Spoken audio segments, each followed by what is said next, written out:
வணக்கம் நண்பர்களே, இந்த பதிவில் என்ன பார்க்க போகிறோம்னா, இந்த பேஸ் போட்டோம் இல்லைங்களா நார்மல் நாட்டில், அதை எப்படி நம்ம கிராஸ் நாட்டாக மாற்ற போகிறோங்கிறத பார்க்கலாம். அதே பிங்க் கலர் ஒயரை இருப்பாங்க, இந்த 4 பிங்க் கலர் ஒயருக்கு அதே பிங்க் கலர் ஒயரை ஏற்கனவே இருக்கிற அளவுக்கு மெஷர்மெண்ட் எடுத்துக்கிட்டு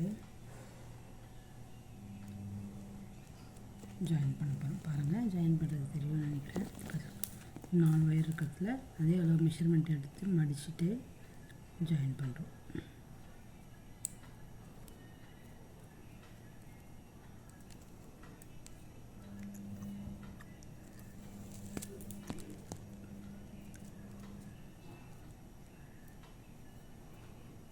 பாருங்கள், ஜாயின் பண்ணிட்டோமா, அதே அளவு மெஷர்மெண்ட் இருக்குது. பாருங்கள்,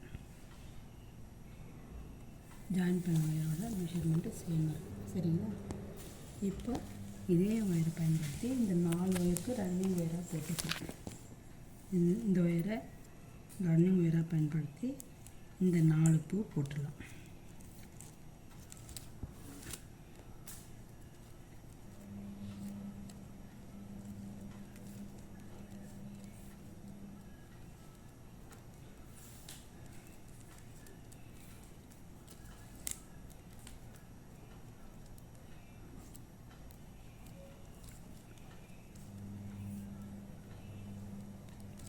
ரன்னிங் ஒயரை பயன்படுத்தி 4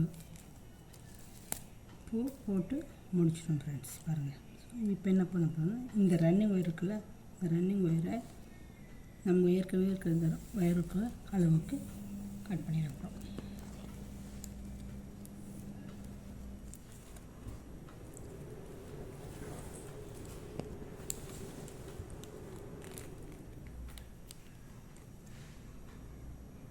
ஓகேங்களா? இதே மாதிரி அடுத்த பிங்க்குக்கு 4 ஒயரு, அடுத்த பிங்க்குக்கு 4 ஒயரு, அடுத்த பிங்க்குக்கு 4 ஒயரு கட் பண்ணி சேர்க்கணும் ஃப்ரெண்ட்ஸ்.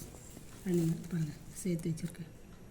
இது பாருங்கள், 4 ஒயரு, இது ஒரு 4 ஒயரு, இது ஒரு 4 ஒயரு, இது ஒரு 4 ஒயரு, அதே மாதிரி சேர்த்துச்சுன்னா இப்போ மிச்சம் இருக்கிற இந்த ஆரஞ்சு கலர் ஒயருக்கு இதே மாதிரி ஆரஞ்சு கலர் ஒயரை ரன்னிங் ஒயராக பயன்படுத்தி 4 முடிச்சா போட போகிறோம். சரிங்களா? ஸோ இப்போ எல்லாத்துலேயும் பிங்க் கலர் ஒயரை ரன்னிங் ஒயராக பயன்படுத்தி 4 பூ போட்டாச்சு ஃப்ரெண்ட்ஸ். பாருங்கள், 1 2 3 4, அதே போல் இந்த பக்கமும் 1 2 3 4. ஸோ மொத்தம் இந்த பேக்கில் 8 இடத்துல இந்த பிங்க் கலர் ஒயரை சேர்த்து 4 பூவை போடுற மாதிரி இருக்கும். இது வந்து பேஸ்லேருந்து சாதா கொடியிலேருந்து ஹைட்டை கிராஸ் நாட்டாக மாற்றுறதுக்கான ஒரு ஸ்டெப். சரிங்களா? இப்போ மிச்சம் இருக்க இந்த ஆரஞ்சு கலர் இடத்துலையும் அதே மாதிரி ஆரஞ்சு கலர் ஒயரை சேர்க்க போகிறோம். சரிங்களா?